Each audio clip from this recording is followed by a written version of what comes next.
Hello बच्चों, प्यारे मित्रों और दोस्तों। आज जरूरी जानकारी में आज का विषय है हमारे जीवन में दुख क्यों आता है, पार्ट 2। मैंने पार्ट 1 बनाया था और पार्ट 1 में लोगों ने अच्छा उसे व्यू दिया, लोगों ने उसे सराहा। तो मैंने कुछ बातें बच गई थी जो मैं और जानकारी इकट्ठा किया कि हमारे जीवन में क्यों दुख आता है। तो मैं पहले थोड़ा सा रीकैप कर दूं आपको कि मैंने पार्ट 1 में क्या कहा था। पार्ट 1 में हमने कहा था कि दुख आने के दो वजह होते हैं, आपके कर्म और आहार। और कर्म और आहार को हमने बांटा था कि कर्म कितने प्रकार के हैं, आहार कितने प्रकार के हैं। कर्म 3 प्रकार के हैं, सात्विक कर्म, राजसी कर्म और तामसिक कर्म। इसके अलावा आहार भी 3 प्रकार के हैं, सात्विक आहार और तामसिक आहार और राजसिक आहार। तीनों आहार और कर्म के बारे में क्या होता है डेफिनेशन सहित बताया था। अब जो कुछ जानकारी बाकी है वो हम ये कि हमारे जीवन में जो दुख आता है वो तो है ही हमारे 2 कारण, यानी कि हमारे कर्म और आहार। मैं कुछ और बातें बताया था कि अगर कर्म और आहार किसी के सही हैं फिर भी अगर उसके जीवन में दुख आता है तो उस दुख का वजह है कि आपका भगवान परीक्षा ले रहा है। जैसे आप 10वीं क्लास में पढ़ रहे हो तो 10th क्लास का एग्जाम देने के बाद ही आप 11th में जा सकते हो। तो जब आप अच्छे कर्म और अच्छे आहार भोजन के साथ जी रहे हो तब आप अच्छे इंसान कहलाते हो। फिर भगवान अच्छे इस इंसान को ये दुनिया, ये समाज चलाने को देते हैं। लेकिन अगर किसी को कलेक्टर बना दिया जाए तो बिना यूपीएससी पास किए हुए तो नहीं बनोगे। तो उसी तरीके से आपके जीवन में जब दुख आता है तो वो दुख एक परीक्षा है कि आप इस परीक्षा को पास कर गए तो समाज चलाने के लिए भगवान आपको एक बड़ी ओहदा प्रदान करेगा, पद देगा और फिर आप इस समाज को चलाना। भगवान आपको ही क्यों परीक्षा देगा? इसलिए आपका भगवान परीक्षा लेंगे क्योंकि आप सात्विक कर्म में हो और सात्विक आहार में हो। आपके कर्म अच्छे हैं और व्यवहार अच्छे हैं, भोजन अच्छे हैं। इसी वजह से आपको भगवान चुनना चाहता है इस समाज को चलाने के लिए। आप तो जानते हो भगवान सीधे हमारी मदद करने यहाँ नहीं आते हैं और भगवान हमको किसी न किसी रूप में किसी व्यक्ति को नियुक्त करके और फिर इस समाज को चलाते हैं और एक दूसरे को मदद भी पहुंचाते हैं। 10वीं क्लास के बच्चे अगर कोई होगा तो उन्हें एक लेंचो नामक चैप्टर था इंग्लिश में, जिसको भगवान पोस्ट मास्टर के द्वारा मदद करवाते हैं, क्योंकि उस लेंचो नामक व्यक्ति ने भगवान को ही एक पत्र लिख दिया था कि मेरी मदद करो। अब भगवान तक लेटर कैसे पहुंचेगा? कोई तो डाक पोस्ट ऑफिस, कोई व्हाट्सएप ईमेल तो है नहीं उनके पास। तो पोस्ट मास्टर जब उस लेटर को पढ़ता है तो उसके मन में विचार आता है कि मैं लेंचो की मदद करूं, उसको 100 रुपए की जरूरत है। ये विचार भगवान ही डालते हैं और फिर वो उस पोस्ट मास्टर के द्वारा मदद करते हैं। लेकिन पोस्ट मास्टर एक अच्छे व्यक्ति थे, उसको पोस्ट मास्टर जैसा ऊंचा पद दिया था भगवान ने। उसके लिए भगवान ने पोस्ट मास्टर के जीवन में भी कई दुख तकलीफें लाए थे और उस एग्जाम से गुजारने के बाद भगवान ने उन्हें पद दिया ताकि वो दूसरों की मदद कर सके। तो आपके जीवन में भी ऐसा ही होगा। सात्विक कर्म है, सात्विक आहार है, लेकिन फिर भी आपके जीवन में दुख तकलीफ आया है तो इसका मतलब है कि आपका परीक्षा लिया जा रहा है। आप उस परीक्षा में डमाडोल मत होना, गुस्से में मत आ जाना कि मैं सात्विक कर्म में था और सात्विक भोजन आहार में था, कभी कोई गलत काम नहीं किया, फिर भी क्यों दिया ये मुझे भगवान ने दुख, अब तो मैं बुरा आदमी बनूंगा ही। नहीं, खुद को डमाडोल मत करना, खुद को थामे रहना। मेरी इन बातों को याद रखना। मैंने ये भगवान कृष्ण के द्वारा कही गई गीता में से बात लाया है, वेद पुराण में से बात लाया है, और आप भी अपने मन में जांचने के बाद मेरी बातों पर विश्वास करना। दूसरा दुख मैंने बताया था कि अगर हमारे अंदर कुछ कुप्रवृत्ति है और भगवान हमसे प्यार करते हैं, या फिर पिछले जन्म के कुछ अच्छे कर्म हैं आपके, लेकिन इस जन्म में आपने कुप्रवृत्ति अपना ली है। कुप्रवृत्ति मतलब नशा पान।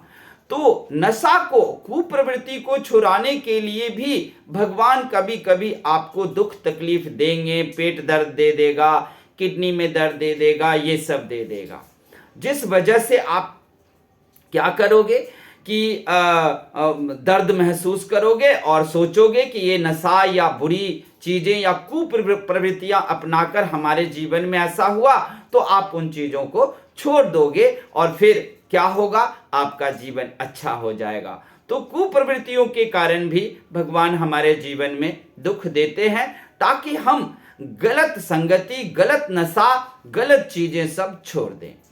अब मैं कहूंगा कि आपने एक बात का गौर किया है कभी कि सात्विक आहार और सात्विक कर्म से क्या फायदा मिलता है? मरना तो है ही एक दिन। आप लोग यही सोचते होंगे, नशा करो, कुछ भी करो, खाओ पियो, बुरा बोलो, झगड़ा करो, लड़ाई करो, जैसे मर्जी हो, अपने अपने मन से जियो, अपने तरीके से जियो। आप लोग तो यही सोचते होंगे ना, क्योंकि मरना तो है ही। लेकिन नहीं जी, आप नहीं मरोगे। कहोगे क्या बताए जा रहे हो? नहीं, आपको भी विश्वास होगा। जरा किसी ऋषि मुनियों के बारे में सोचो। ये ऋषि मुनि सब क्या करते थे? ये मरते ही नहीं थे, इनको अपना देह त्यागना पड़ता था। क्यों? क्योंकि इनके अंदर सात्विक कर्म और सात्विक आहार थे।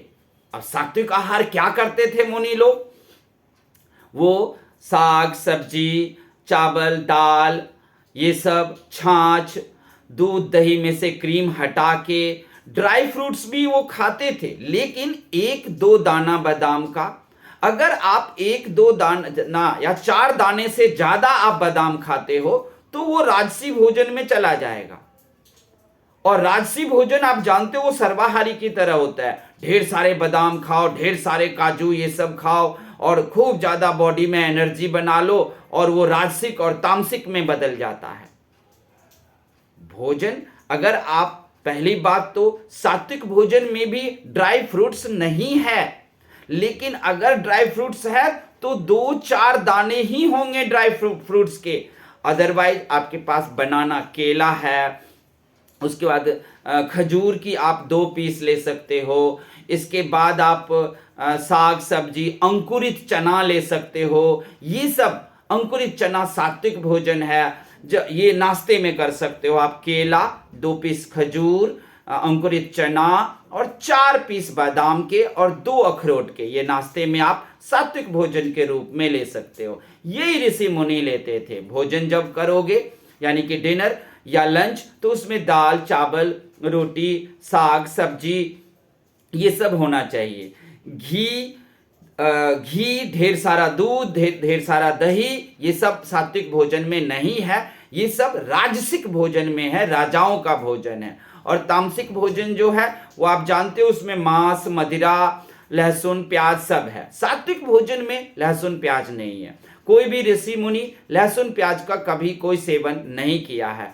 इसलिए आप देखोगे जितनी भी हमारे धर्म ग्रंथ में ऋषि मुनियों का वर्णन है, उसमें 90% ऋषि मुनि मरे ही नहीं है। कई तो हजारों साल से जी रहे हैं, नारद मुनि अभी भी जी रहे हैं। वजह यह है कि ये लोग सात्विक भोजन में थे, और सात्विक भोजन करते हुए मृत्यु है ही नहीं, क्योंकि शरीर में कोई व्याधि नहीं आती। शरीर के सारे तंत्र अच्छे से काम 1000 साल तक करते हैं, हजारों साल तक करते हैं। और फिर उन ऋषि मुनियों को, आपको भी मरना नहीं होगा। परेशान होकर आप देह का त्याग करोगे, आप देह को त्यागोगे। नहीं अब जीना, अब हमें जाना है, और बीमारी तो आपको छुएगी भी नहीं। आप ध्यान रखना, सात्विक भोजन ऋषि मुनियों ने किया, लेकिन ऋषि मुनियों ने सात्विक कर्म भी किया। उन्होंने कभी किसी से कोई झगड़ा, किसी का वध, किसी की हत्या नहीं किया। अगर मान लो कि आप लोगों से कभी भी बुरे कर्म हुए हैं, तामसिक कर्म हुए हैं, राजसिक कर्म हुए, आप अर्जुन युद्ध कुरुक्षेत्र में लड़ रहा था, वो क्या था? राजसिक कर्म था। तामसिक कर्म आता है राक्षसों में, एक दूसरे को मार कर खा जाना, समाज में भी लुटेरा बन जाना, चोरी करना, डकैती करना, ये सब आपको तामसिक में है। लेकिन राजसिक कर्म था जो अर्जुन कुरुक्षेत्र में युद्ध कर रहा था, वो अपनों को मारा, लेकिन अपनों को मारने के बाद वो प्रायश्चित भी करने गए हैं और उन्होंने प्रायश्चित किया है कि मैंने अपनों का वध किया है, इस पाप से मैं कैसे निकलूं। तो भगवान कृष्ण ने उन्हें बताया है कि इस पाप से निकलने का क्या वजह है, वो भी हम कभी आपको बताएंगे। तो वही होता है कि अगर मान लो आप इस समाज में जी रहे हो, तो होता क्या है कि कभी कभार आपसे बुरे कर्म हो गए, तो अगर आपसे किसी भी तरह का तामसिक या राजसिक कर्म हुआ है, तो आप भी अर्जुन की तरह पछतावा करोगे, आप भी अर्जुन की तरह उसके लिए माफी मांगोगे, कुछ उसके लिए उपाय करोगे। तो क्या करें? अपने बुरे कर्म के लिए हम यज्ञ करवाएं, दान दक्षिणा दे? बिल्कुल नहीं। सिर्फ पछतावा, रिपेंट करना है आपको। आपके अंदर पछतावा होना चाहिए कि हमने गलत किया। और किसी भी मंदिर, पीपल का पेड़, बरगद का पेड़, कहीं भी किसी भी भगवान की मूर्ति के सामने हाथ जोड़कर आप क्या कर सकते हो? अपने किए हुए कर्म के लिए माफी मांगोगे। और भगवान कृष्ण गीता में कहते हैं कि माफी से बड़ा कुछ नहीं। आप माफी मांगोगे, आपको माफी मिल जाएगा और आपको उस बुरे कर्म से निजात भी मिल जाएगा। और आप देखोगे कि आगे दिन हमारे लिए अच्छा अच्छा ही हो रहा है। तो ये सारी बातें बची थी जो मैंने आपको बताएं। क्या दुख का अंत होता है? हाँ जी, हर दुख का अंत होता है। विश्वास कर लो, मान लो, अपने वेद को पढ़ के देखो, आप अपने ऋग्वेद को पढ़ के देखो, अपने गीता को पढ़ के देखो कि दुख का अंत होता है। क्या अर्जुन युधिष्ठिर सब जुआ में हारा, 13 साल का वनवास काटा, उसके बाद जो है अर्जुन जैसे वीर को एक किन्नर का रूप धारण करके दुनिया में रहना पड़ा, ये सब दुख नहीं था तो क्या था? लेकिन क्या उसका अंत नहीं हुआ? क्या कुरुक्षेत्र की लड़ाई नहीं हुई? युद्ध रोकने के प्रयास उन्होंने किया, भगवान कृष्ण ने भी किया। 5 गांव ही मांगा दुर्योधन से, नहीं दिया, युद्ध हुए, वो भी दुख था। लेकिन उस युद्ध के बाद विजयी हुआ और उन्हें दुख का अंत उन्होंने देखा कि दुख का अंत होता है। क्या किसी पेपर में जो एग्जाम होता है, क्या एग्जाम का अंत नहीं होता या सालों भर चलता रहता है? तो बड़ी बात यह है कि आपको विश्वास करनी होगी ना, क्योंकि आप तो एक बात जानते हो, भगवान को किसी ने नहीं देखा, कहीं नहीं देखा। हम धर्म ग्रंथ पढ़ते हैं और उस पर विश्वास करते हैं। तो आप भी जानते हो विश्वास से बड़ी इस दुनिया में कोई चीज नहीं है। आप विश्वास करो, किसी के साथ बिना बुरा किए हुए उस पर विश्वास करो। वो आपके साथ अगर बुरा भी करेगा तो आपके साथ बुरा कुछ पल के लिए होगा, कुछ वक्त के लिए होगा, लेकिन उस बुरा का अंत जरूर होगा। क्यों? क्योंकि आप सात्विक थे और आपने दिल खोलकर पूरी तरीके से लोगों पर विश्वास किया। तो विश्वास से बहुत बड़ी चीज कुछ नहीं होती। कोई पूजा अर्चना करते हो, फिर भी आपको जिंदगी में परेशानी आती है, तो पूजा अर्चना जो करते हो, वो पूजा अर्चना करने के साथ साथ आपके सात्विक कर्म, अच्छे व्यवहार भी होना चाहिए। किसके प्रति? लोगों के प्रति, समाज के प्रति। क्योंकि जितने भी ऋषि मुनि हजारों साल जिए, उनको कोई दुख बीमारी नहीं लगा। क्या वजह था? वो दूसरों के साथ बहुत ही अच्छे व्यवहार करते थे।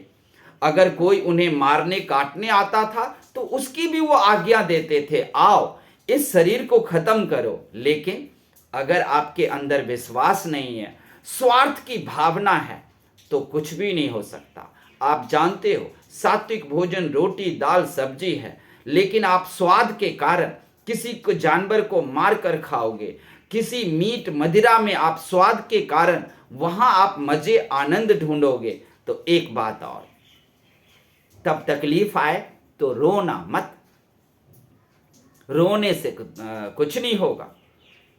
हाँ, जब ये सब कर्म बुरे कर लिए और फिर भी आपको दुख तकलीफ आया तो पछतावा कर लेना, उससे फायदा होगा, रोने से कुछ नहीं होगा। ये जरूर सोचना कि हमने बुरा किया था तो आज दुख है, फिर रो क्यों रहे हो? आपके किए हुए कर्म, आपके किए हुए बुरे काम आपके औलाद, आपके संतान पे भी पड़ेगा। संतान का को दुख तकलीफ होगा और आप उसे देख देख कर रोगे, कहोगे मैंने किया था बुरे कर्म तो मेरे संतान पे क्यों? क्योंकि आप सुधर नहीं रहे थे, तो आपके संतान को दुख तकलीफ भगवान देकर तब आपको सुधारना चाहते हैं। तो ये भी ध्यान रखना है। और अगर आप सात्विक भोजन आहार लेते हो तो आपके शरीर में कभी भी कोई बुरे सिस्टम आएगा ही नहीं। आपके बुरे कर्म का आपके संतान पर बुरा प्रभाव पड़ सकता है, लेकिन आपके द्वारा लिए गए बुरे भोजन का प्रभाव किसी संतान पर और किसी दूसरे पर नहीं पड़ेगा, आपके ही बॉडी पर पड़ेगा।